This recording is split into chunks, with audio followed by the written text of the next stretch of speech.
Musim 2025 nanti, kita akan melihat aksi 6 rookie di grid, di mana rookie tersebut berada di tim yang berbeda-beda, di mana ada Kimi Antonelli di Mercedes, Jack Doohan di Alpine, Oliver Bearman di Haas, Isaac Hadjar di Racing Bulls, Gabriel Bortoleto di Sauber, dan Liam Lawson di Red Bull. Salah satu nama yang mengundang tanda tanya besar di 2025 adalah Liam Lawson. Pembalap asal Selandia Baru ini menuai banyak pertanyaan karena ia baru saja melakoni 11 balapan di F1 dan sudah dipromosikan ke Red Bull dan menjadi rekan setim pembalap terbaik di grid saat ini, yaitu Max Verstappen. Pertanyaannya adalah, mampukah Lawson untuk perform dan mengeluarkan seluruh potensinya di Red Bull dengan lingkungan yang penuh akan tekanan ini? Lawson sejatinya adalah pembalap berbakat yang hampir saja berhenti untuk membalap saat di 2018 akhir karena ia tidak memiliki rencana untuk membalap di 2019 dan kondisi finansial yang kurang baik. Namun satu kejuaraan di akhir musim tersebut, tepat setelah minggu pertama, ia ditawari untuk masuk Red Bull Junior oleh Helmut Marko dan sejak saat itu, karir Lawson mulai membaik dengan memiliki track record yang cukup gemilang. Lawson sudah mengenal keluarga Red Bull dan dinamika kerja Red Bull seperti apa.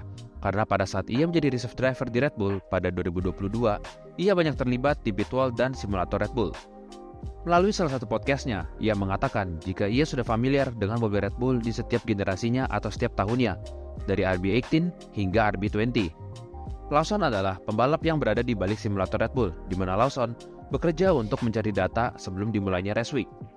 Tugas Lawson adalah mencari setup untuk mobil seperti istilahnya benchmark, agar nantinya pembalap seperti Verstappen atau Checo tinggal menyesuaikan dari setup yang sudah ada ini. Jadi mereka tidak perlu membuang waktu terlalu lama untuk mencari setup yang diinginkan. Sebagai contoh sederhana, kita akan menggunakan angka 1-10, di mana jika setup optimal dari mobil adalah di angka 7-9, maka Lawson akan membuat setup yang dimulai di angka 8.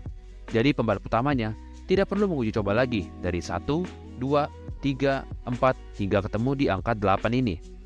Karena latihan bebas terkadang waktu juga terbatas, belum lagi jika tim membawa upgrade lain.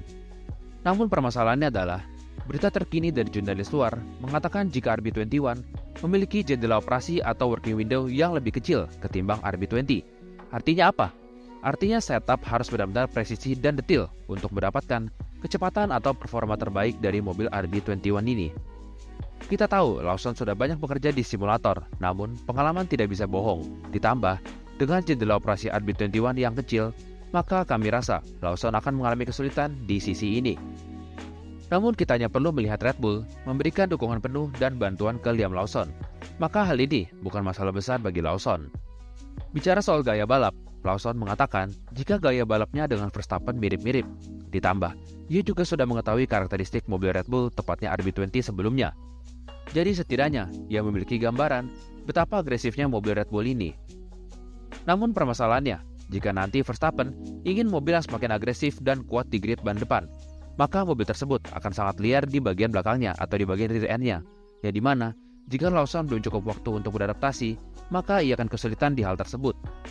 Kita tahu sendiri problem dari RB20, di mana seringkali alami understeer di tengah tikungan atau mid corner, yang dimana itu sangat merugikan Verstappen karena ia sangat ingin mobil yang kuat di grid ban depan dan tidak understeer, atau simpelnya adalah yang sangat responsif. Karena kekuatan Verstappen adalah di mobil yang oversteer. Problem ini yang membuat Red Bull adalah mobil terlemah di tikungan lambat tahun lalu. Dan ketika kita berbicara soal tikungan cepat, maka RB20 tetaplah mobil terbaik di aspek tersebut tahun lalu. Contohnya seperti di balapan GP Qatar. Tim bos Red Bull yaitu Christian Horner juga mengatakan jika gaya balap Lawson cocok dengan gaya balap Verstappen karena sama-sama menyukai mobil yang responsif dan sangat kuat di bagian depan. Namun masih menjadi tanda tanya seberapa baik Lawson menangani mobil yang memiliki rear end yang tidak stabil atau liar di bagian grip ban belakang. Kelebihan lainnya yang dimiliki Lawson adalah mental yang stabil dan ngotot di trek dengan tidak segan-segan untuk menyikut Alonso di Austin dan mengikut Checo di Meksiko hingga terlibat kontak di trek. Sebenarnya ini dibutuhkan oleh Red Bull, pembalap yang berani untuk fight dan tetap ujung-ujungnya akan menjadi wingman bagi Max Verstappen.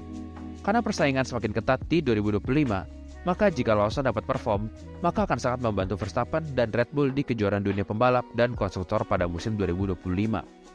Kemampuan adaptasinya juga cukup baik, di mana ia selalu dapat perform meski menjadi pembalap pengganti sekalipun. Lawson memiliki modal yang kuat dalam menjadi rekan tim Max Verstappen, dan sejauh ini, kami melihat prospek Lawson di Red Bull masih menjanjikan. Sebenarnya kembali lagi dari sisi Red Bull, apakah bisa mendesain RB21 yang kompetitif? Karena kami rasa jika mobil kompetitif, maka para pembalapnya juga akan perform di track. Dalam kasus ini, kita membahas soal Liam Lawson, bukan Sergio Perez.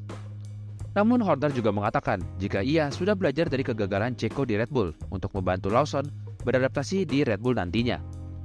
Horner mengatakan jika ia tidak akan memberi tekanan terlalu banyak ke Lawson untuk perform, dan juga ia harus tahu bahwa ia menghadapi pembalap terbaik di generasinya, yaitu Max Verstappen. Tujuannya mengemudikan Red Bull adalah untuk diri sendiri dan tim, dan fokus untuk mengeluarkan seluruh performa yang ada di RB21-nya. Karena jika ia membalap dengan mindset untuk mengalahkan Verstappen, maka besar kemungkinan ia akan gagal seperti rekan tim Verstappen yang sebelumnya. Jangan terlalu pedulikan data yang ada di mobil Max, dan fokus untuk tim engineer mobilnya sendiri. Mungkin kesalahan mereka pada saat periode Checo adalah mencocokkan datanya dengan Verstappen, yang dimana kita tahu gaya balap mereka berdua sangatlah berbeda. Verstappen yang agresif oversteer, sementara Checo suka input yang stabil. Tentunya settingan mobil keduanya akan sangat berbeda. Di akhir wawancaranya, ia menegaskan jika ia senang akan kehadiran Yuki Tsunoda sebagai pembalap cadangan Red Bull, dan tentunya ia akan selalu siaga jika dibutuhkan nantinya, dan kita semua tahu maksud dari perkataan tersebut. Mungkin Red Bull melihat ada suatu potensi yang ada di diri Lawson karena ia baru saja melakoni 11 balapan di F1. Jika diberi jam terbang yang lebih banyak, maka mungkin Lawson dapat menjadi pembalap yang lebih matang lagi dan lebih kompetitif lagi di track. Sangat menarik untuk ditunggu aksi Liam Lawson di Red Bull, dan kami tidak sabar untuk melihat progres Lawson di Red Bull nantinya. Sejauh ini kami yakin ia masih dapat survive dan perform di Red Bull nantinya, melihat kekuatan yang ada di diri Liam Lawson.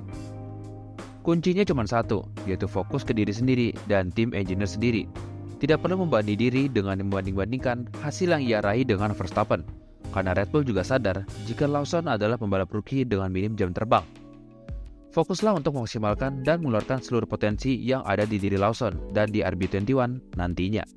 Maka lama-kelamaan, kecepatan akan datang sendiri, dan mungkin sesekali dapat menyamai kecepatan yang dimiliki oleh Verstappen. Lalu persiapkan mental dengan baik, karena jika ia tidak perform di beberapa balapan awal, maka media pasti akan menyerang Lawson, dan jika mentalnya tidak siap, maka hal ini akan berpengaruh ke psikologi Lawson. Sekian video dari kami, jangan lupa untuk like, komen menurut kalian apakah Lawson akan sukses di Red Bull nantinya, dan jangan lupa untuk subscribe agar tidak ketinggalan konten F1 lainnya. Ciao!